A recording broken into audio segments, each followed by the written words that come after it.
Okay. तो hello बच्चों, स्वागत है आप सभी का एक बार फिर से ऑल कॉन्सेप्ट कवर की इस धमाकेदार सी सीरीज में। गन शॉट, वन शॉट या जो आप बोलना चाहो, क्योंकि पूरा one stop solution, one and only all concept series, जिसमें सभी कॉन्सेप्ट को कवर करेंगे। हम कोशिश 40 मिनट्स की करेंगे आज भी। हर बार मैं बोलता हूं 40 मिनट्स में, लेकिन 45 मिनट्स खींच ही देता हूं। तो आज हम जरूर कोशिश करेंगे कि 40 मिनट में खत्म, क्योंकि आप सभी का फेवरेट चैप्टर है। चैप्टर का नाम कुछ और नहीं, that is heat and energy. तो मेरे प्यारे बच्चे, अब देखिए, इस क्लास के बाद आपको मिलेंगे इस चैप्टर के सारे नोट्स। कहां मिलेंगे? आपको कमेंट में एक लिंक पिन मिलेगी, ठीक है? उस लिंक पर जाइए और जैसे ही आप उस लिंक पर जाएंगे, वहां पर आपको मिल जाएंगे इसके सारे के सारे नोट्स। तो आज का ये चैप्टर बहुत अच्छा होने वाला है, बहुत शानदार होने वाला है, बहुत मजेदार होने वाला है। और मैं बताता हूं कि क्लास 9 के बच्चों के लिए ये चैप्टर बहुत पसंदीदा होता है, ये चैप्टर बहुत फेवरेट होता है। एंड आई होप आप सभी को भी ये चैप्टर बहुत फेवरेट होगा, ठीक है? चैप्टर का नाम है हीट एंड एनर्जी, जो कि हमारी प्रैक्टिकल लाइफ से बहुत ज्यादा जुड़ा हुआ है। इस चैप्टर को सिलेबस में इसलिए रखा गया कि ठीक है, आप किताबी ज्ञान तो बहुत ज्यादा लेते हो, लेकिन इससे आप कुछ इंसानियत का ज्ञान, इससे आप कुछ अपने एनवायरमेंट के लिए, इससे आप कुछ अपने पर्यावरण के लिए जागरूकता का ज्ञान भी लें। क्योंकि बच्चे, हम इस पृथ्वी पर रहते हैं और इस पृथ्वी की सुरक्षा करना, इस पृथ्वी की रक्षा करना हमारा कर्तव्य है, हमारा परम कर्तव्य है। तो बस इसी बात को मद्देनजर रखते हुए ये चैप्टर आप सभी के लिए डिजाइन किया गया। तो शुरू करते हैं आज की क्लास, लेके प्रभु का नाम। तो चलिए शुरू करते हैं। तो मेरे प्यारे बच्चों, मेरे भोले बच्चों, मेरे क्यूट से बच्चों, देखिए आज के चैप्टर में हम किन किन टॉपिक्स को कवर करने वाले हैं। आज हम कवर करने वाले हैं कुछ बातें हीट एंड टेम्परेचर की, कुछ बातें यहां पर हीट की करेंगे, कुछ बातें टेम्परेचर की करेंगे, कुछ बातें थर्मल एक्सपेंशन की, होप्स एक्सपेरिमेंट, ठीक है? इकोसिस्टम के बारे में बात करेंगे, एनर्जी के सोर्सेस के बारे में बात करेंगे, कुछ ग्रीन हाउस इफेक्ट के बारे में और कुछ ग्लोबल वार्मिंग के इफेक्ट में। तो सबसे पहले आज का पहला टॉपिक होने वाला, that is concept of heat. Heat क्या है? मैं चश्मा उतार दूं भाई, ठीक है? हीट क्या है?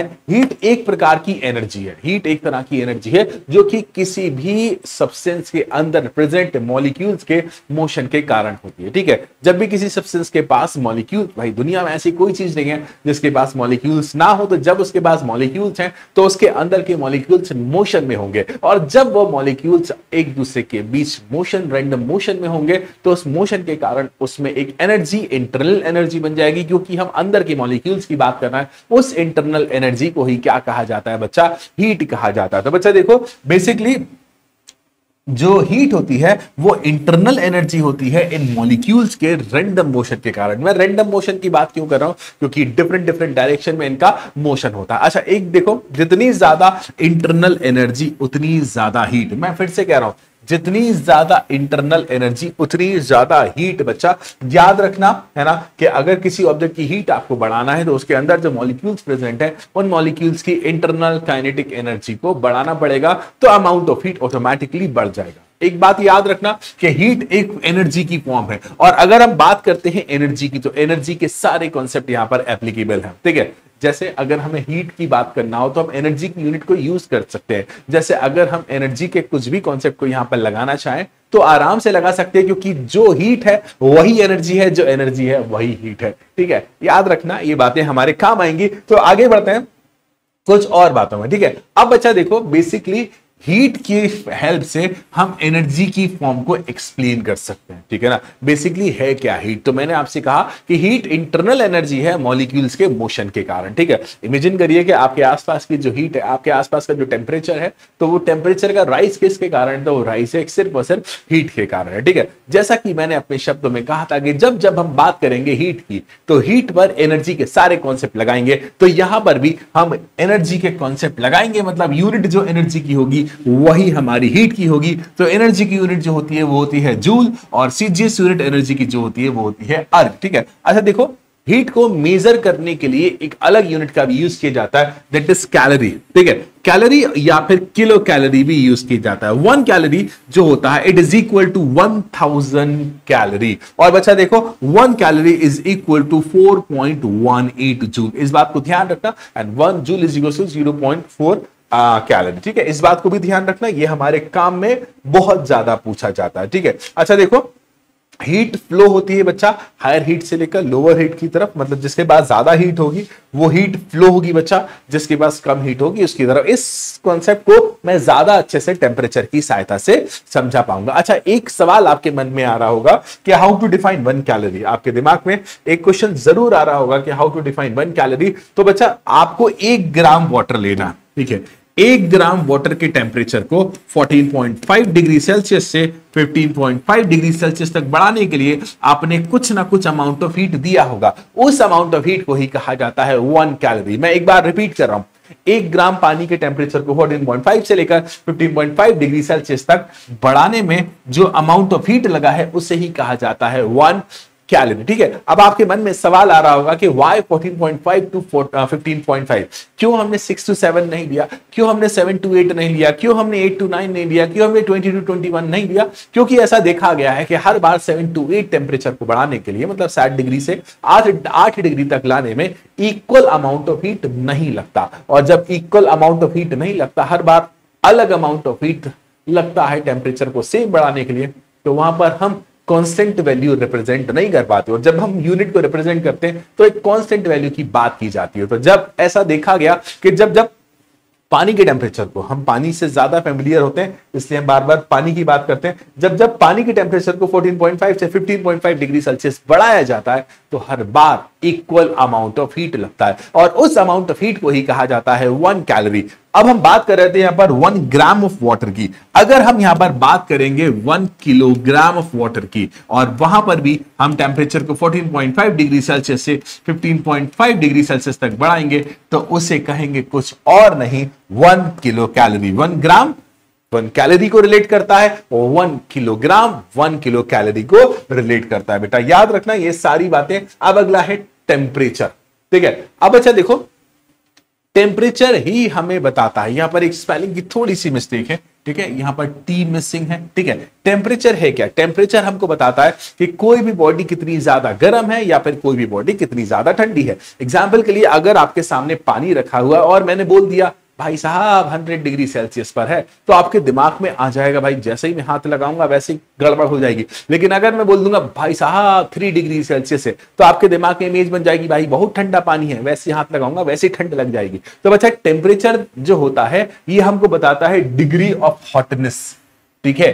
टेम्परेचर हमको बताता है डिग्री ऑफ हॉटनेस, कितना पानी में हॉटनेस है और कितनी पानी में कोल्डनेस है, इस बात को बताता है टेम्परेचर। एक बात और हमको टेम्परेचर बताता है, that is direction of flow of heat. Heat हमेशा high temperature to lower temperature की ओर फ्लो होती है, इस बात को ध्यान रखना, ठीक है। हीट ऑलवेज हायर टेम्परेचर से लोअर टेम्परेचर की ओर फ्लो होती है, इस बात का कृपया कर ध्यान रखिएगा हमेशा कि हीट के फ्लो की डायरेक्शन को हमेशा टेम्परेचर बताता है। अच्छा देखिए, है ना, टेम्परेचर को मेजर करने की 4 यूनिट्स होती हैं, वैसे इन प्रैक्टिकल और भी होती है लेकिन हमारे लिए मेजरली यूज होंगी 4। पहली होगी बच्चा केल्विन, जो एसआई यूनिट है, ठीक है, जो इंटरनेशनली एक्सेप्टेड है केल्विन, ठीक है। दूसरा डिग्री सेल्सियस, जिसको हम अक्सर मौसम के टेम्परेचर को मेजर करने के लिए यूज करते हैं, ठीक है। और भी होती है, र्यूमर होती है और फ़ारेनहाइट होती है। फ़ारेनहाइट कॉमनली बॉडी टेम्परेचर को मेजर करने के लिए हम यूज करते हैं, ठीक है। तो देखो टेम्परेचर की एक यूनिट हो गई बच्चा केल्विन, दूसरी यूनिट हो गई डिग्री सेल्सियस, तीसरी र्यूमर हो गई, चौथी हो गई केल्विन, ठीक है। जैसा कि यहां पर लिखा हुआ है Fahrenheit, degree Fahrenheit and degree Celsius, ये सारी की सारी यूनिट्स है। अब देखो केल्विन को डिग्री सेल्सियस में बदलने के लिए 273 प्लस किया जाता है, ठीक है। इमेजिन करिए हमें टेम्परेचर इन केल्विन निकालना है और हमें डिग्री सेल्सियस में दिया गया है, तो आपको क्या करना है, कुछ ना करना, 273 ऐड कर देना। जैसे 40 डिग्री सेल्सियस दिया है उसे केल्विन में बदलना है, तो 40 में कितना ऐड कर दो, 273। हमारा जो आंसर होगा वो केल्विन में होगा। और अगर हमें फ़ारेनहाइट में बदलना हो, ठीक है, फ़ारेनहाइट में बदलना हो, अगर टेम्परेचर हमको डिग्री सेल्सियस में दिया तो उस कंडीशन में 9/5 इंटू जो डिग्री सेल्सियस में दिया प्लस 32, ठीक है। अक्सर मैं आपसे क्या कहता हूं कि फ़ारेनहाइट जो होता है बॉडी टेम्परेचर मेजर करने के काम आता है ना, और डिग्री सेल्सियस अक्सर, ये ऐसा कोई रूल नहीं है कि आप हमेशा ऐसा करो, ये हमारे भारत में हम मौसम के टेम्परेचर को मेजर करने के लिए इसका यूज करते हैं, ठीक है। अब अच्छा थर्मल एक्सपांशन, मैं आपको बताता हूं कि हर सब्सटेंस मॉलिक्यूल से बना हुआ है, ठीक है। जब आप इन्हें हीट करोगे, जब आप इन्हें हीट दोगे तो उस कंडीशन में उन मॉलिक्यूल्स के पास एनर्जी आएगी, और जब किसी भी व्यक्ति के पास एनर्जी आ जाती है तो वो कहां पास रहेगा, वो तो दूर भागता है। तो उस मॉलिक्यूल्स के पास आ जाती है एनर्जी। तो मॉलिक्यूल्स के पास एनर्जी आने के कारण ये मॉलिक्यूल्स क्या होते हैं, एक दूसरे से दूर भागने की कोशिश करते हैं। और जब ये एक दूसरे से दूर भागने की कोशिश करते हैं तो जो सब्सटेंस है वो एक्सपांड होता है, ठीक है ना बेटा, वो एक्सपांड होता है। तो बच्चा बेसिकली थर्मल एक्सपांशन है क्या, जब जब हम किसी भी सब्सटेंस को हीट प्रोवाइड करते हैं, मैं आपसे बात कर रहा हूं, जब जब हम किसी सब्सटेंस को हीट प्रोवाइड करते हैं, कुछ जगहों पर ये बात थोड़ी सी परिवर्तित होगी। जब जब हम किसी सब्सटेंस को हीट प्रोवाइड करते हैं तो बच्चा उसकी लेंथ बढ़ जाएगी, उसका एरिया बढ़ जाएगा, उसका टेम्परेचर बढ़ जाएगा, माफ करना, लेंथ बढ़ जाएगी, एरिया बढ़ जाएगा और वॉल्यूम बढ़ जाएगा। मेरे से गलती से टेम्परेचर बोल दिया था, ठीक है। इस फिनोमिना को बोला जाता है थर्मल एक्सपांशन। शब्द को कैच करिए, thermal related to heat, expansion मतलब फैलना, ठीक है। और देखो ठंडा करने पर भाई कंट्रैक्शन होता है, ठीक है, वो सिकुड़ जाता है। ये प्रैक्टिकल लाइफ के एग्जांपल्स हैं। आप किसी भी सब्सटेंस को गर्म करोगे तो वो फैलेगा और किसी भी सब्सटेंस को ठंडा करोगे तो वो सिकुड़ेगा, ठीक है बेटा। और एक थोड़ा सा सब्सटेंस है जो विचित्र सा बिहेवियर यूज करता है, वो सब्सटेंस के बारे में मैं आपको डिटेल में बढ़ाऊंगा यहां पर, ठीक है। तो जब भी किसी सब्सटेंस को गर्म किया जाता है तो वो फैल जाता है, इस फिनोमेना को थर्मल एक्सपांशन बोला जाता है। और जब भी किसी सब्सटेंस को हम क्या करते हैं, थोड़ा सा ठंडा करते हैं तो वो सिकुड़ जाता है, ये कॉन्ट्रैक्शन कहलाता है। इन बातों को याद रखिएगा, ये काम में कभी ना कभी जीवन में आएंगे, ठीक है। अब हम बात करते हैं जल की। जल मतलब पानी, पानी मतलब वाटर, वाटर मतलब H2O। जल के और भी नाम होते हैं जैसे नीर, नीर भी पानी को ही कहा जाता है, ठीक है। अब मैक्सिमम सब्सटेंस जो होता है वो सब्सटेंस क्या होते हैं कि भैया गर्म करने पर फैलते हैं, हर एक सब्सटेंस ऑलमोस्ट। लेकिन पानी जो होता है वो कहता है कि मैं झुकेगा नहीं, मैं बिल्कुल अलग रूल मनाएगा, ठीक है। वो पानी कहता है, ध्यान से सुनना, इमेजिन करिए that you have water at 0 degree Celsius, ठीक है ना। हम पानी, सिल्वर है ना, सिल्वर आयोडाइड या सिलिका की बात करेंगे, एक्सेप्शन होते हैं, ठीक है, इनका थोड़ा सा अलग फिनोमिना होता है। लेकिन हम पानी के बारे में ज्यादा बात करेंगे क्योंकि हमारे टॉपिक का नाम ही एनामोलस एक्सपांशन ऑफ वाटर है। तो इमेजिन करिए दैट यू हैव वाटर, आपके पास जल है, ठीक है। आपने जल को क्या करा कि गर्म करा, ठीक है। तो 0 डिग्री से 1 डिग्री सेल्सियस तक लाए तो आपने सोचा एक्सपांड करेगा, नहीं ये कॉन्ट्रैक्ट करेगा। 1 डिग्री से 2 डिग्री तक लाए तो आपने सोचा एक्सपांड करेगा, नहीं ये कॉन्ट्रैक्ट करेगा, है ना। 2 से 3 पर लाए, आपने सोचा कॉन्ट्रैक्ट करेगा, नहीं एक्सपांड करेगा, नहीं है कॉन्ट्रैक्ट करेगा। 3 से 4 तक लाए, हमने सोचा ये एक्सपांड करेगा, नहीं कॉन्ट्रैक्ट करेगा। तो 0 से लेकर 1 2 3 4 तक आते आते पानी जो होता है एक्सपांड करने की जगह कॉन्ट्रैक्ट होता है। इस फिनोमिना को थोड़ा सा उल्टा कहा जाता है। कैसे कहा जाता है कि भाई थर्मल एक्सपांशन क्या है, हर चीज टेम्परेचर बढ़ाने पर फैलना चाहिए, लेकिन पानी कहता है कि मैं 0 से लेकर 4 तक आने पर कॉन्ट्रैक्ट करूंगा। और इस बिहेवियर को कहा जाता है एनामोलस एक्सपेंशन ऑफ वाटर, ठीक है। 4 डिग्री सेल्सियस के बाद 5 पर आते हो तो इस कंडीशन में वो एक्सपांशन शुरू करता है। तो 4 से 5 पर, 5 से 6 पर, 6 से 7 पर पानी एक्सपांड करना शुरू होता है और इसे कहा जाता है बच्चा एनामोलस एक्सपांशन। तो ठीक है, तो the expansion of water when it is cooled from 4 to 0 degree Celsius. आप उल्टा भी करोगे, ठीक है, आप 4 से 0 पर लाओगे, टेम्परेचर को डिक्रीज करोगे ना तो वो एक्सपांड होगा, ठीक है, और 0 से 4 पर लाओगे ना तो वो कॉन्ट्रैक्ट होगा। तो इस कंडीशन को क्या कहते हैं बच्चा, एनामोलस एक्सपांशन ऑफ वाटर। बहुत दुखदाई होता है, हमारी जिंदगी के लिए उपयोगी भी है, लेकिन कई जगह हमारे लिए दुखदाई भी हो जाता है, ठीक है।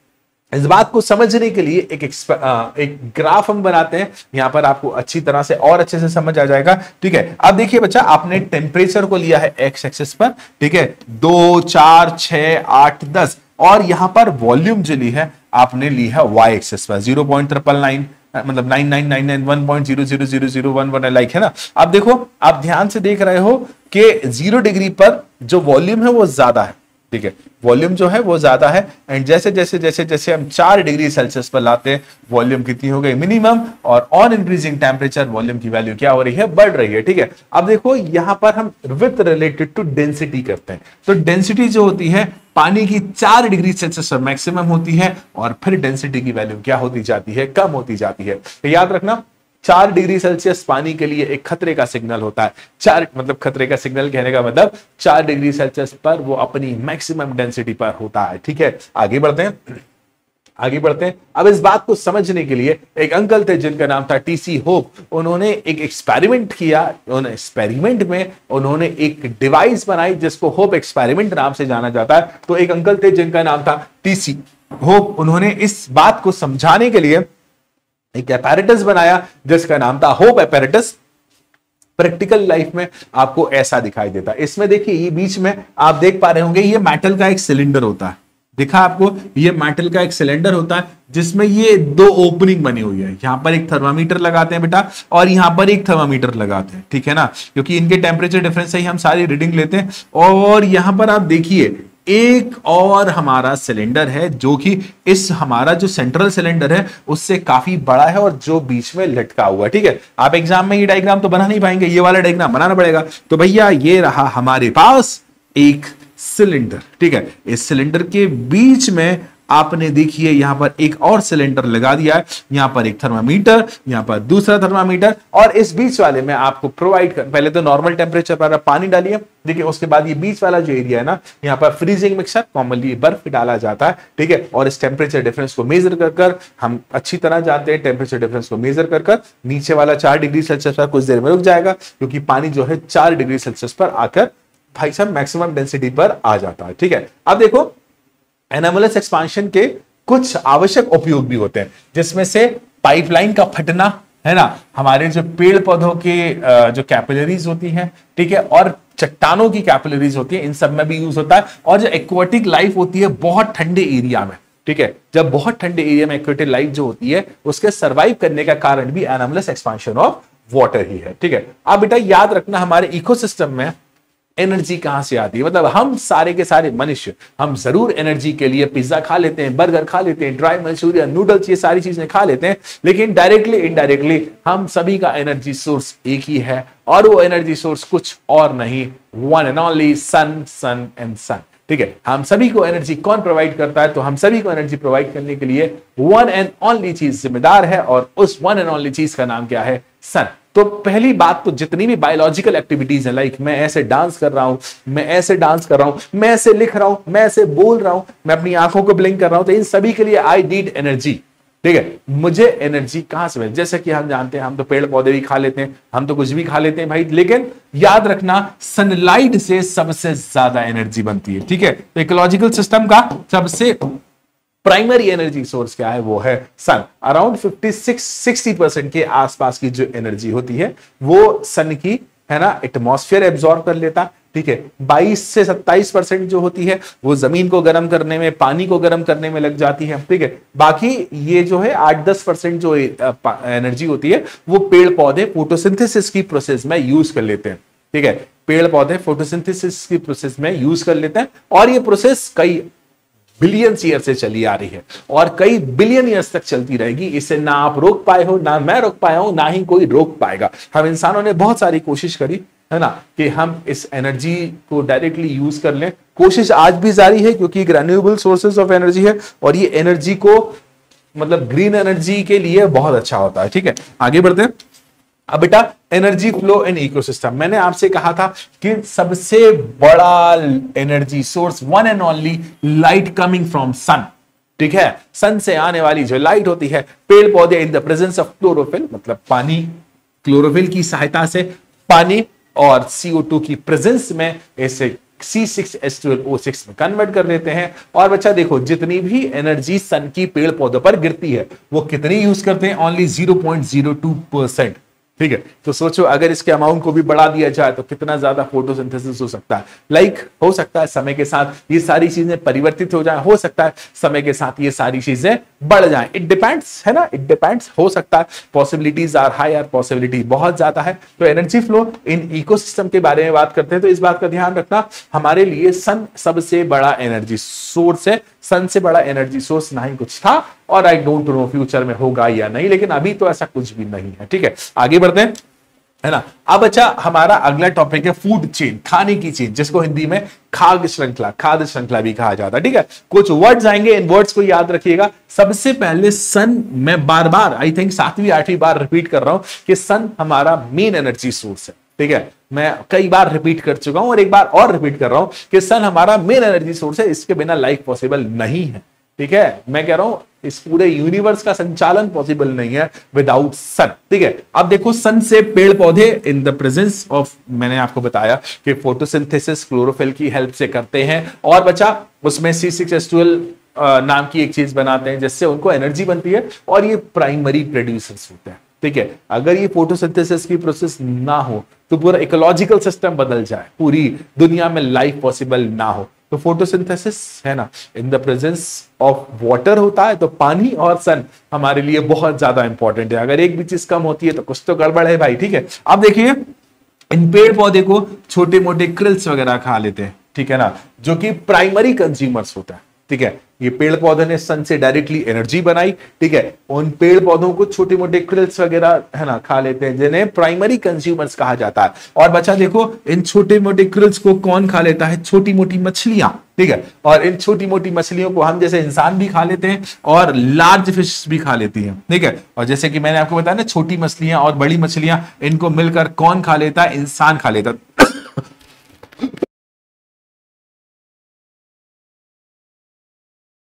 तो ये पूरी फूड चेन चली आ रही बेटा, जो कि सन से शुरू होती है और कहां पर आती है? इंसानों पर आती है। देखो बेटा, हम इंसानों को शेर भी खा सकता है, तो फूड चेन आप वहां पर कंटिन्यू कर सकते हो, ठीक है। जब इंसान को यहां भी आप शेर बना देना के लिए, भाई खा लिया शेर ने, है ना। तो देखो इस बात का ध्यान रखना, ये प्राइमरी प्रोड्यूसर्स हैं, ठीक है। सॉरी, ये प्रोड्यूसर्स हैं और ये प्राइमरी प्रोड्यूसर हैं, ये सेकेंडरी कंज्यूमर है ना।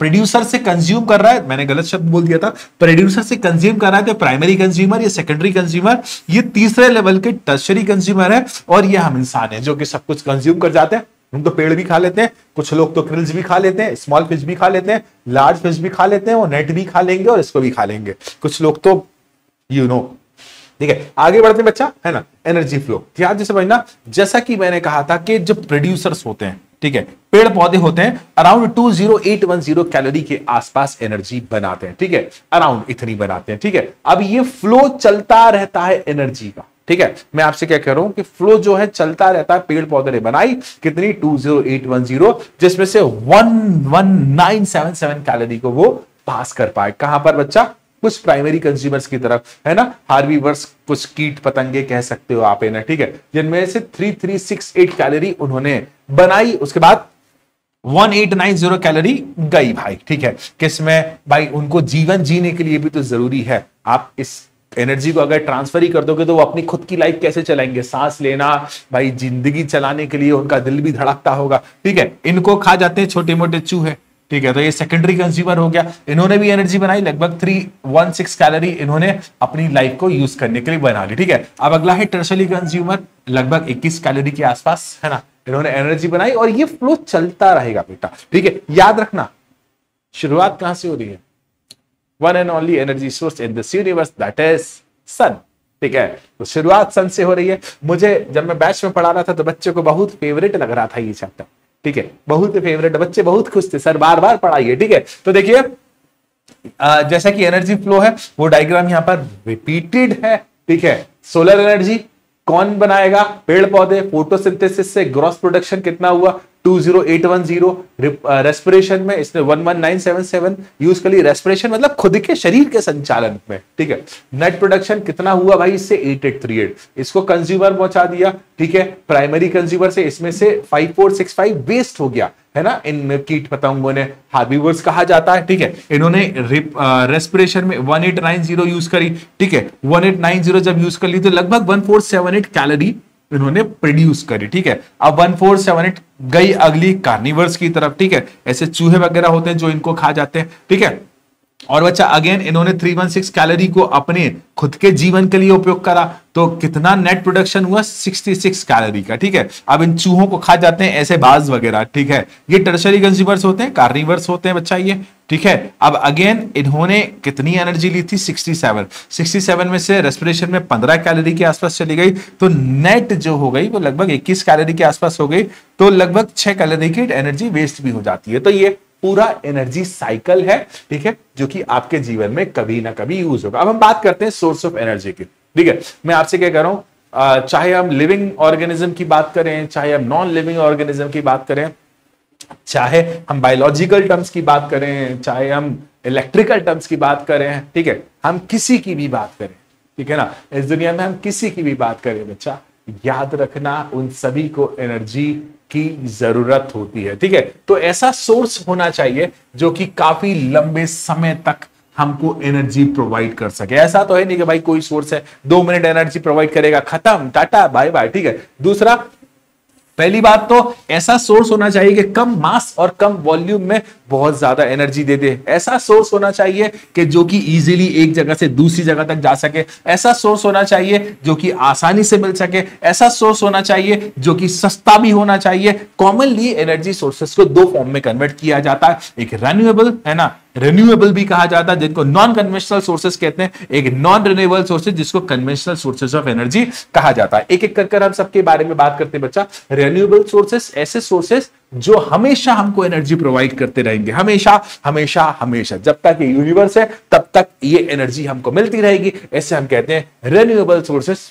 एक आध आंसर कमेंट में देकर बताना जो आपको रिन्यूएबल सोर्सेस के बारे में पता होगी, ठीक है। अब बच्चा देखो, इसकी जो एनर्जी है इसको अगेन एंड अगेन हम यूज कर सकते हैं, कभी खत्म नहीं होगी बच्चा, ठीक है। आगे हम बढ़ते हैं, ठीक है। इनको नॉन कन्वेंशनल सोर्सेज भी कहा जाता है। अब जैसे एक मैं आपको बार बार बोल चुका हूं, सन जो होता है सबसे पावरफुल सोर्स है एनर्जी का, ठीक है। इससे रेडिएशन इतना ज्यादा आता है कि हम कुछ अमाउंट ही यूज कर पाते हैं, ठीक है। अब अच्छा देखो, सोलर एनर्जी जो होती है हमारे आउटर एज की तरफ पहुंचती है ना अर्थ की, तो अधिकतर इसको रख लेता है हमारा एटमॉस्फेयर, ठीक है। अधिकतर क्या रख लेता भैया, एटमॉस्फेयर रख लेता। और एक बात याद रखना, average distance between sun and earth इसको कहा जाता है सोलर कांस्टेंट, और इसकी वैल्यू लगभग, मतलब एनर्जी की बात कर रहा है, ठीक है, 1.4 किलोवाट पर मीटर स्क्वायर होती है, ठीक है। The solar energy reaching unit area to outer edge of the surface atmosphere exposed perpendicular to ray of sun at average distance between earth and sun is known as solar constant। इसकी value approximately 1.4 kilo joule के आसपास होती है। वायु, हवा, ठीक है, हवा भी जब तक है जब तक ये यूनिवर्स है, हवा चल रही होती है एक जगह से दूसरी जगह। जब हवा चल रही होती है एक जगह से दूसरी जगह तो उसके पास काइनेटिक एनर्जी रहेगी भैया।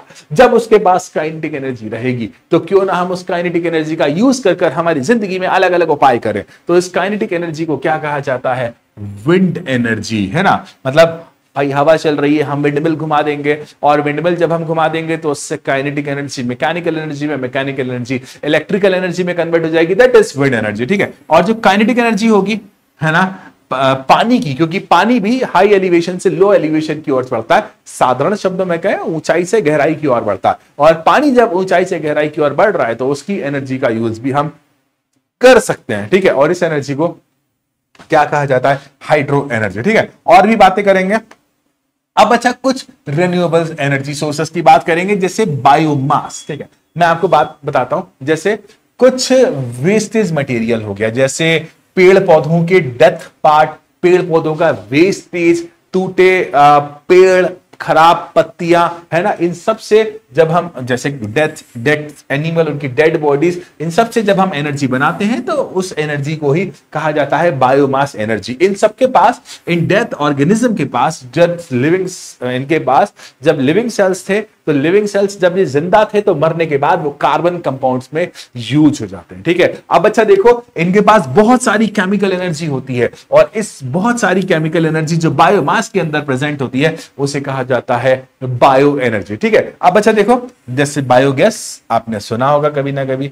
बायोगैस में क्या होता है कि इन सभी को in the absence of oxygen रख दिया जाता है, तो इनके अंदर से बहुत सारी मीथेन निकलती है, और मीथेन फ्लेमेबल है, ठीक है। मीथेन को हम क्या कर सकते हैं, जला सकते हैं, ठीक है। तो बच्चा बेसिकली इसमें carbon dioxide, hydrogen and hydrogen sulphide, इन सब का मिक्सचर भी मिलता है, और इसको हम जला सकते हैं। और ये बायोगैस हमारे इंडिया में पहले बहुत यूज की जाती थी, ठीक है। अब बात करते हैं टाइड्स की। टाइड्स मतलब आप समझ रहे हो, जो पानी है, पानी का आना जाना। जैसे हमारे समुद्र जो होते हैं, समुद्र में हाई टाइड्स और लो टाइड्स होते हैं। कभी पानी आता है और कभी पानी का लेवल कम हो जाता है। High tides and low tides होने के कारण हम उसकी एनर्जी का यूज कर लेते हैं। The energy possessed by rising and falling water in tides is known as tidal energy।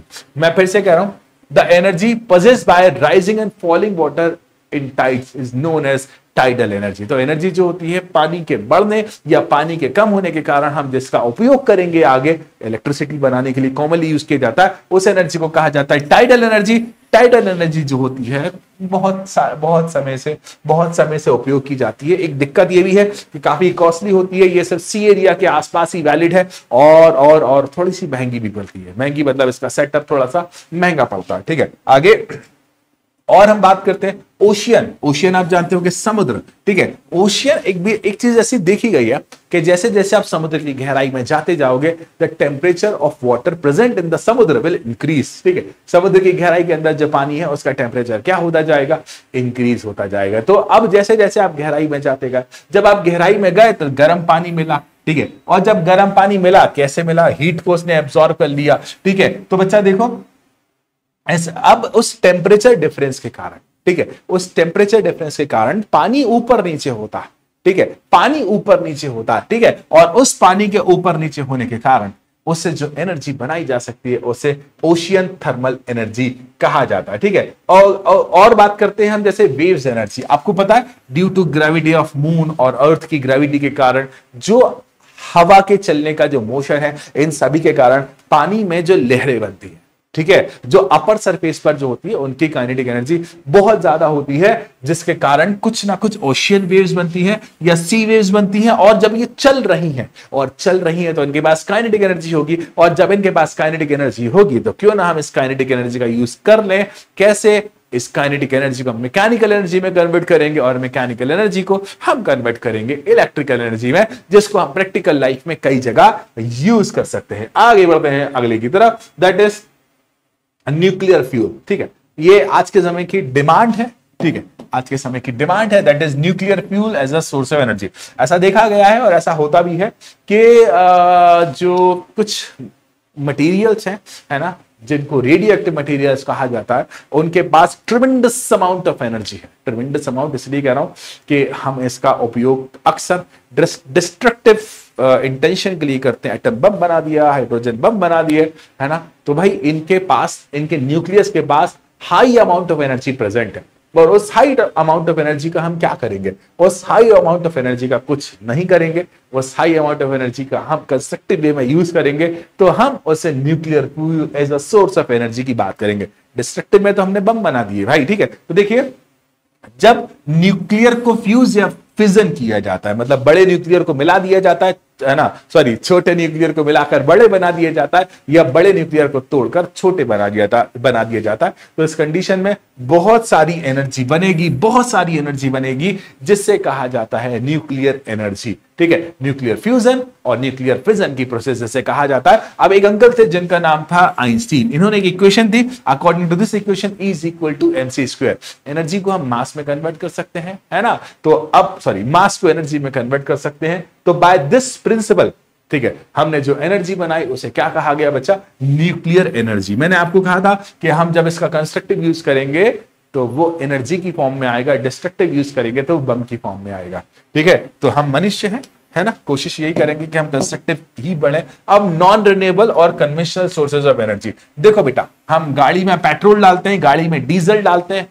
इस दुनिया में, इस पृथ्वी पर limited amount of petrol, limited amount of diesel, limited amount of crude oil present, कच्चा तेल कहा जाता है। अब कभी ना कभी पेट्रोल, डीजल, ये सब खत्म हो जाएगा। इसे बनने में लाखों साल लगते हैं और खत्म होने में 1 मिनट नहीं लगता, तो कभी ना कभी ये खत्म हो जाएगा। तो उस ऐसे सोर्स को क्या कहेंगे, ऐसे सोर्स को क्या कहेंगे, आप इसका आंसर जरूर देना, ठीक है, आप इसका आंसर जरूर देना। तो ऐसे सोर्स जो कि भाई साहब काफी लंबे साल से नेचर, काफी लंबे समय से उपयोग किए जा रहे हैं और इनको इजीली रिप्लेस भी नहीं करा जा सकता, ठीक है, तो इन्हें क्या कहते हैं बच्चा, नॉन रिन्यूएबल या फिर कन्वेंशनल सोर्सेज ऑफ एनर्जी बोलते हैं, ठीक है। एग्जाम्पल के लिए कोल, हमारे इंडिया में पुराने टाइम में काफी बड़ा हिस्सा कोल पर डिपेंड था, लेकिन आज के समय में चीजें बदली हैं, समय बदला है, तो हम कम कार्बन का उपयोग करते हैं। तो कोल जो होता है ये नॉन रिन्यूएबल सब्सटेंस है, ठीक है, जो कि कॉम्प्लेक्स कंपाउंड होता है, किसका, कार्बन, हाइड्रोजन एंड ऑक्सीजन का, ठीक है। अब बेटा इसमें कुछ अमाउंट ऑफ कार्बन प्रेजेंट होता है, नाइट्रोजन एंड सल्फर भी प्रेजेंट होता है। अब बेटा जब इसको जलाया जाता है ना, तो ये पॉल्यूशन बहुत ज्यादा करता है, तो इसलिए इसके यूज को मिनिमाइज करना चाहिए, ठीक है। पॉल्यूशन बहुत करता है और जब पॉल्यूशन बढ़ेगा तो कहीं ना कहीं हमारे इकोलॉजिकल सिस्टम पर, हमारे बायोलॉजिकल सिस्टम पर इंपैक्ट पड़ेगा। पूरी डाइवर्सिटी चेंज हो सकती है by the increasing in the number of pollution, है ना। जैसे जैसे पॉल्यूशन नंबर बढ़ेगा वैसे वैसे, ठीक है। अगले की तरफ बढ़ते हैं, दैट इज पेट्रोलियम, ठीक है। अब अच्छा देखो, पेट्रोलियम में डीजल भी आएगा, पेट्रोलियम में हमारा नॉर्मल जो गाड़ी का ऑयल होता है वो भी आएगा, और इसमें पेट्रोल भी आएगा। तो पेट्रोलियम जो होता है बेसिकली एक डार्क कलर का विस्कस लिक्विड, बहुत गाढ़ा लिक्विड होता है, जिसको कहा जाता है क्रूड ऑयल, ठीक है, जिसको हम हिंदी में कच्चा तेल भी कहते हैं। और ये कहां मिलता है? अर्थ के क्रस्ट के अंदर, ठीक है, मतलब अर्थ की गहराई के अंदर मिलता है ना, रॉक्स के साथ में मिलता है। और इसे कहा जाता है बच्चा पेट्रोलियम, बिकॉज इससे पेट्रोल बनता है। और पेट्रोलियम का साधारण शब्दों में मतलब होता है रॉक ऑयल, चट्टानों का तेल। अब बच्चा देखो, ये कॉम्प्लेक्स मिक्सचर होता है जिसमें बहुत सारे हाइड्रोकार्बन्स होते हैं, पानी होता है, सॉल्ट होता है, कुछ अर्थ पार्टिकल्स भी होते हैं, कुछ अदर कंपाउंड भी होते हैं जैसे carbon, oxygen, nitrogen and sulphur. ये एटमॉस्फेयर के लिए बहुत ज्यादा पॉल्यूटेड है। आप जितनी ज्यादा नंबर ऑफ गाड़ियां बढ़ाते जाओगे उतना ज्यादा पॉल्यूशन की वैल्यू बढ़ती जाएगी। अब देखो, क्रूड पेट्रोलियम से बच्चा हम क्या करते हैं, कुछ सेपरेट करते हैं यूजफुल कंपोनेंट्स, ठीक है ना बच्चे। इस प्रोसेस को क्या कहा जाता है? इस प्रोसेस को कहा जाता है फ्रैक्शनल डिस्टिलेशन, ठीक है बेटा, याद रखना। और दूसरे शब्दों में इसको रिफाइनिंग भी कहा जाता है, ठीक है बेटा, इन्हें भी याद रखेंगे, ठीक है। आगे, अब ये हमारे लिए एक बहुत अच्छा सोर्स है, दैट इज नेचुरल गैस, ठीक है। नेचुरल गैस भी कहा जाता है, कहां मिलता है? अर्थ की गहराई में मिलता है, ठीक है ना। कभी कॉमनली अर्थ की गहराई में मिलता है, और जहां पर पेट्रोलियम रिजर्वायर्स होते हैं ना, उनके ऊपर भी मिलता है, ठीक है ना। अगर आपको नेचुरल गैस मिली है तो वहां पर संभावना है कि पेट्रोलियम रिजर्वायर मिलेगा, ठीक है। अब बेटा, हमारी नेचुरल गैस का मेन कंपोनेंट क्या है? मीथेन, ठीक है। क्या है बच्चा? मीथेन। और इसके अंदर कुछ ना कुछ इथेन भी होती है और प्रोपेन भी होती है, और ये फ्लेमेबल है, ये जल सकती है, ठीक है। और हमें जल सकती है तो हम यहां से हीट बनाकर इसे कन्वर्ट कर सकते हैं in the term of energy, ठीक है। अब बेटा देखो, हमें कहीं ना कहीं इन सारी चीजों से एटमॉस्फेयर को नुकसान पहुंचाना है। नुकसान पहुंचाना है मतलब आप ऐसा नहीं करिएगा कि नुकसान पहुंचाएगा, मतलब नुकसान पहुंचता है। और जब हमारी इन सभी हरकतों से, मैं इसे हरकत ही कहूंगा, गलत शब्द जरूर है, क्योंकि हम हमारी पृथ्वी के लिए जिम्मेदार नहीं है, हम हमारी पृथ्वी के लिए अपने कर्तव्य को नहीं निभा रहे। हमें पृथ्वी इतनी अच्छी जिंदगी जीने के लिए जगह दे रही है, सांस लेने के लिए ऑक्सीजन दे रही है, तो हमारा कर्तव्य भी है ना कि हम उसकी सुरक्षा करें। और जब हम इसकी सुरक्षा नहीं कर पा रहे हैं तो ये हमारी गलत हरकत हुई ना बेटा। तो हमारा कर्तव्य है कि पृथ्वी की सुरक्षा करने के लिए हमें हर सक्षम कदम उठाना चाहिए, ठीक है। अब देखो, कोशिश करो कि गो ग्रीन सेव अर्थ, ठीक है, ज्यादा से ज्यादा ग्रीन एनर्जी की तरफ बढ़ो। जैसे यूजेस ऑफ सोलर सेल को बढ़ाना चाहिए। सोलर सेल क्या होता है? सोलर सेल सेमीकंडक्टर्स के बने होते हैं, जिसमें सिलिकॉन और जर्मेनियम इस टाइप के सेमीकंडक्टर का यूज किया जाता है। उसमें डिफरेंट डिफरेंट टाइप की डोपिंग की जाती है जब उसके ऊपर सनलाइट इंसिडेंट होती है। जो सनलाइट इंसिडेंट होने के कारण उसका रेजिस्टेंस जो होता है वो कम होता है, और रेजिस्टेंस कम होने के कारण पोटेंशियल डिफरेंस क्या होता है? बढ़ जाता है, और पोटेंशियल डिफरेंस बढ़ने के कारण वहां पर इलेक्ट्रिसिटी जनरेट होती है, ठीक है। एक सोलर सेल जो होता है लगभग 4 सेंटीमीटर स्क्वायर का, ये लगभग 0.4 से लेकर 0.5 वोल्ट तक का पोटेंशियल डिफरेंस मेंटेन कर सकता है, और 60 मिली एम्पियर का करंट जिससे लिया जा सकता है, ठीक है। अब देखो, सोलर सेल का एक छोटा सा अरेंजमेंट दिया गया बच्चा। ये रहा सेमीकंडक्टर से बना हुआ सोलर सेल, जिस पर डायरेक्टली सनलाइट इंसिडेंट हो रही है, इससे इलेक्ट्रिसिटी बनती है। जो इलेक्ट्रिसिटी कौन यूज कर लेता है बच्चा? बैटरी कंज्यूम कर लेता है। कैसे कंज्यूम कर लेता है? In the form of chemical energy. इस इलेक्ट्रिकल एनर्जी को ये अपने अंदर केमिकल एनर्जी में कन्वर्ट कर लेता है, क्योंकि in the absence of sunlight ये स्टोर्ड इलेक्ट्रिसिटी को यूज किया जा सके हमारे डिफरेंट डिफरेंट इंटेंशन के लिए, जैसे इलेक्ट्रिकल मोटर के लिए, इलेक्ट्रिकल पंप के लिए, जैसी आपकी आवश्यकता होगी वैसा आप काम करेंगे, ठीक है। अगला, सोलर पैनल का यूज करने के लिए पहली बात तो कुछ फायदे भी हैं और कुछ नुकसान भी हैं। पहली बात तो इनको बहुत ज्यादा मेंटेनेंस की जरूरत नहीं होती, एक बार लगाया तो जिंदगी जंगल आला, ठीक है, एक बार लगाया टेंशन खत्म, ठीक है। दूसरा, ये कई लंबे सालों तक काम करते हैं, ठीक है। इनकी जो रनिंग कॉस्ट है लगभग 0 होती है, इनको चलाने के लिए कोई खर्चा नहीं करना पड़ता, एक बार रनिंग कॉस्ट एक बार लगा दिया, काम खत्म, ठीक है। अब बेटा, सूटेबल होते हैं रिमोट करने के लिए, मतलब एक जगह से दूसरी जगह ले जाना काफी इजी होते हैं, ठीक है। इनएक्सेसिबल होते हैं, आइसोलेट प्लेसेस होते हैं, कहीं भी लगा सकते हो आप, है ना, जहां पर आप इलेक्ट्रिक लाइंस को नहीं पहुंचा सकते वहां भी लगा सकते हो, ठीक है। और एक चीज और, ये किसी प्रकार का नुकसान नहीं पहुंचाते। जब इनके फायदे हैं तो बच्चे कुछ नुकसान भी है। पहली बात तो इससे कम अमाउंट ऑफ इलेक्ट्रिसिटी जनरेट होता है, और जब कम अमाउंट ऑफ इलेक्ट्रिसिटी जनरेट होता है तो ज्यादा जब जरूरत होगी तो हमको ज्यादा नंबर ऑफ प्लेट्स लगाना पड़ेंगी, और ज्यादा नंबर ऑफ प्लेट लगाना पड़ेंगी तो ज्यादा महंगा पड़ेगा, और ज्यादा महंगा पड़ेगा तो कुछ तो गड़बड़ हो जाएगी भाई, इतना पैसा कौन लाएगा, ठीक है। तो देखिए, इनिशियल कॉस्ट जो होता है काफी हाई होती है, ठीक है। और इसकी जो एफिशिएंसी होती है काफी लो होती है। एक बात ये भी है कि थोड़ा बहुत मेंटेनेंस इसको रिक्वायर्ड होता है, बहुत ज्यादा हाई नहीं, लेकिन हाँ एक limited amount of maintenance is required होता है ना। अब देखो सोलर से डीसी बनता है, डायरेक्ट करंट बनता है, जिसको हम डायरेक्टली यूज नहीं कर सकते। हम डीसी को किसी तरह से एसी में कन्वर्ट करेंगे, ठीक है ना। हम कन्वर्टर्स लगाएंगे वहां पर डीसी को एसी में कन्वर्ट करने के लिए, और बहुत सारी प्रोसेस का यूज करना पड़ेगा, तो इसी कारण से इसका उपयोग थोड़ा सा कम किया जाता है। अगला है बच्चा, हम अगले की तरफ बढ़ते हैं, दैट इज विंड जनरेटर। बचपन में जब मैं छोटा था तो बहुत बार मैंने विंडमिल बनाई हुई है प्रैक्टिकल्स में, ठीक है।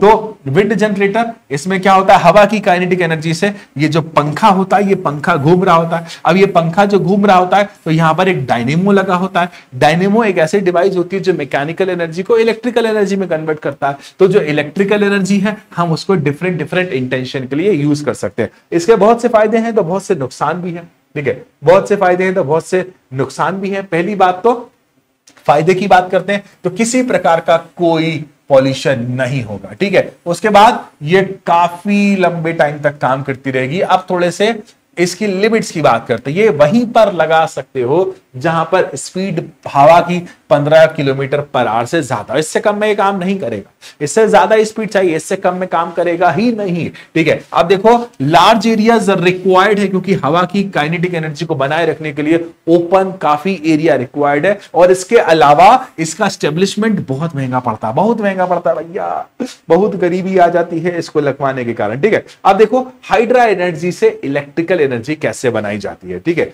इमेजिन करिए कि यहां पर एक डैम है, वॉट एवर एक डैम है, ठीक है। अब डैम के निचले एरिया में हम जानते हैं the value of pressure will be maximum, क्योंकि डेप्थ में जाते जाते प्रेशर की वैल्यू क्या होती जाती है, बढ़ती जाती है। तो इस प्रेशर की हेल्प से हम यहां से एक वाटर जेट निकालते हैं, है ना, पेनिस्टोक लगाकर एक वाटर जेट निकालते हैं जो कि हमारे शाफ्ट को रोटेट करेगा। ये शाफ्ट को साधारण शब्दों में टरबाइन की सहायता से कनेक्ट किया जाता है। टरबाइन गोल गोल घूमेगी, तो यहां पर लगा हुआ है हमारा प्यारा सा जनरेटर या डायनेमो, जो कि टरबाइन गोल गोल घूम रही है, मतलब मैकेनिकल एनर्जी बन रही है। इस मैकेनिकल एनर्जी को कन्वर्ट करके दे रहा है इलेक्ट्रिकल एनर्जी में। तो हाइड्रो एनर्जी से हम इलेक्ट्रिसिटी भी बना सकते हैं। बहुत सारे फायदे हैं। पहली बात तो रिन्यूएबल सोर्स है, किसी प्रकार का वायुमंडल को नुकसान नहीं पहुंचाएगा, काफी लंबे टाइम तक काम करता रहेगा, ठीक है। काफी लंबे टाइम तक काम करेगा भाई, एनवायरमेंटल पॉल्यूशन नहीं होगा, ये लिखा है ना। और दूसरी चीज है ना भाई, जब आप डैम बना दोगे ना किसी भी नदी पर, तो इस कंडीशन में क्या होगा कि आप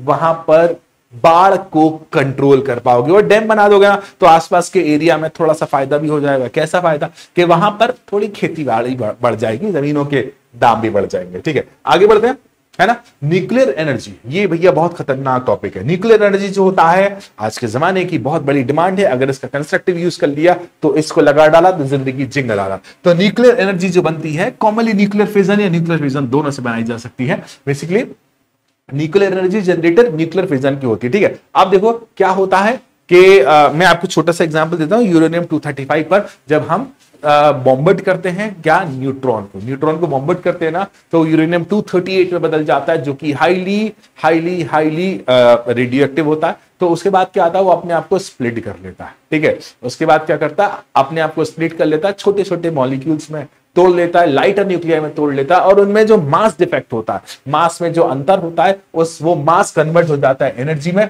तो हाई अमाउंट ऑफ एनर्जी यहां पर मिलता है बेटा, ठीक है। अब बच्चा देखो, इस प्रोसेस का उपयोग कर हम यहां पर यूज करते हैं एक डिवाइस जिसको क्या कहा जाता है बच्चा, न्यूक्लियर रिएक्टर, है ना। आखिरी टॉपिक है, इट इज लास्ट ओनली, है ना। हाँ बच्चा ये लास्ट है, ग्रीन हाउस इफेक्ट और है, ठीक है। अब बेटा देखिए ध्यान से, यहां पर अगर आप देखें तो ये रहा हमारा न्यूक्लियर रिएक्टर, ठीक है। इसके अंदर न्यूक्लियर फ्यूल रहता है। न्यूक्लियर फ्यूल, कौन सा न्यूक्लियर फ्यूल रहेगा, यूरेनियम हो सकता है। कॉमनली यूरेनियम का यूज किया जाता है, बहुत महंगा आता है लेकिन बहुत ज्यादा एनर्जी रखता है। तो यूरेनियम को, है ना, हम रिएक्शन स्टार्ट कर देते हैं बाय बॉम्बर्डिंग न्यूट्रॉन्स, ठीक है। और इस रिएक्शन को कंट्रोल करने के लिए कैडमियम की रॉड्स को डाला जाता है, क्योंकि कैडमियम क्या करता है कि जो नए न्यूट्रॉन्स हैं उन्हें एब्जॉर्ब कर लेता है, क्योंकि ये चेन रिएक्शन बनाता है। तो बहुत ज्यादा पानी जो होता है गर्म हो जाता है। जब पानी मतलब हीट जो होती है बहुत ज्यादा बन जाती है, हीट को हम यहां ले जाते हैं। तो हीट यहां पर जब आती है तो बच्चा यहां पर हमने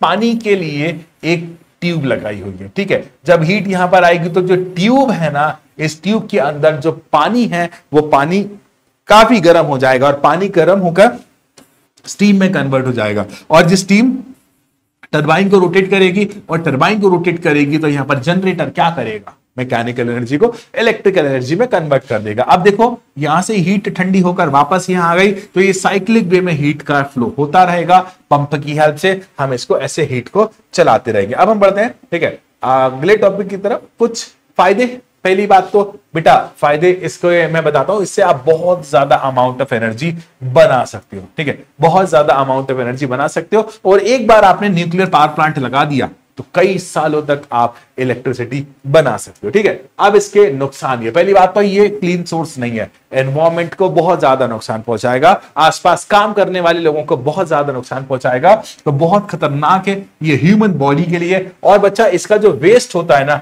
उस वेस्ट को कंट्रोल करना भी हमारे लिए बहुत मुश्किल होता है। And last topic for the day, that is green house effect, ठीक है। अब ग्रीन हाउस इफेक्ट क्या होता है मैं आपको बताता हूं। दिन के समय में इन द प्रेजेंस ऑफ सन, हमारी जो अर्थ होती है उसका अर्थ सरफेस हीटेड रहता है, लेकिन हमारे एटमॉस्फेयर में कुछ ऐसी गैसेस प्रेजेंट हैं जो कि हीट को ट्रैप कर लेती हैं इन द एब्सेंस ऑफ सन, जिसके कारण हीट जो होती है रात को, है ना, जब सन चला जाता है तो हीट हमारे एटमॉस्फेयर को छोड़कर बाहर नहीं जा पाती। इस फिनोमेना को क्या कहते हैं, ग्रीन हाउस इफेक्ट। मैं आपको फिर से रिपीट करके बताता हूं कि दिन के समय तो सन है भाई गर्मी देने के लिए, रात को जब सन नहीं है तो क्या करोगे, तो रात को ग्रीन हाउस इफेक्ट है ना हमको गर्मी देने के लिए, क्योंकि अर्थ एक ठंडा प्लैनेट है। अगर कुछ देर के लिए सन चला गया और ग्रीन हाउस इफेक्ट भी चला गया तो सब कुछ जम जाएगा, ठीक है। तो याद रखना, दिन के समय में हमारी सन से आने वाली हीट को एब्जॉर्ब किया, किसने एब्जॉर्ब किया, हमारी सरफेस ने। सन चला गया, रात को हीट रेडिएट हुई, हीट निकली तो हमारे एटमॉस्फेयर में प्रेजेंट कुछ गैसेस हैं, जो गैसेस कहती हैं कि हीट को हम बाहर नहीं जाने देंगे, रिफ्लेक्ट कर वापस भेज देती हैं, जिससे क्या होता है, हमारे रात के समय थोड़ा बहुत टेम्परेचर ज्यादा रहता है, ठीक है। इस फिनोमेना को ग्रीन हाउस इफेक्ट कहा जाता है। एंड ग्लोबल वार्मिंग आज के समय का बहुत बहुत बहुत बहुत बहुत बड़ा दुख है ना। जैसे जैसे नंबर ऑफ गाड़ियां, नंबर ऑफ एसी बढ़ता जा रहा है, जैसे जैसे नंबर ऑफ गाड़ियां और नंबर ऑफ एसी बढ़ते जा रहे हैं तो जो ग्रीन हाउस गैसेस हैं वो भी बढ़ती जा रही हैं और ग्रीन हाउस इफेक्ट भी बढ़ता जा रहा है। तो इससे क्या हो रहा है, अर्थ का टेम्परेचर बढ़ता जा रहा है, इसे ही कहा जाता है ग्लोबल वार्मिंग। आने वाले समय में कई एनिमल स्पीशीज कम हो जाएंगी क्योंकि वो डिसलोकेट हो जाएंगी ऊंची जगहों पर। हमारे समुद्र का पानी गर्म हो जाएगा, हमारे जो ग्लेशियर्स हैं टेम्परेचर बढ़ने के कारण पिघल जाएंगे, जिसके कारण जो पानी का लेवल है शहरों में बढ़ जाएगा। तो जो फार्मिंग रीजन है वो हाइटेड एरिया में पहुंच जाएगा, रहने के लिए जगह कम हो जाएगी, बीमारियां बढ़ जाएंगी, हीट स्ट्रोक बढ़ जाएगा, ठीक है, रीजनल क्लाइमेट में चेंज हो जाएगा, ठीक है, कभी भी मौसम कुछ भी हो जाएगा, है ना, हवा की कंडीशंस में चेंज हो जाएगा, समुद्र के लेवल में चेंज हो जाएगा, जो कि आने वाले समय में बहुत खतरनाक है, ठीक है। ग्लोबल वार्मिंग के कई टेक्नोलॉजिकल मेजर्स भी हैं, कई इकोलॉजिकल मेजर भी है, कुछ पॉलिसी मेजर्स भी हैं, लेकिन मैं सिर्फ एक ही बात कहूंगा कि कोई करे या ना करे, हमको अपना पहला कदम प्रकृति के लिए उठाना चाहिए, क्योंकि प्रकृति है तो हम हैं, प्रकृति है तो जीवन है, प्रकृति है तो सब कुछ है। तो प्रकृति ने हमें सब कुछ दिया है, अब हमारा कर्तव्य है प्रकृति को उसका अपना असली स्वरूप पाने में मदद करना। तो उम्मीद है आपको मजा आया होगा, छोटा सा चैप्टर, बहुत मजेदार चैप्टर। तो मिलते हैं अपन अगले चैप्टर में, बाय।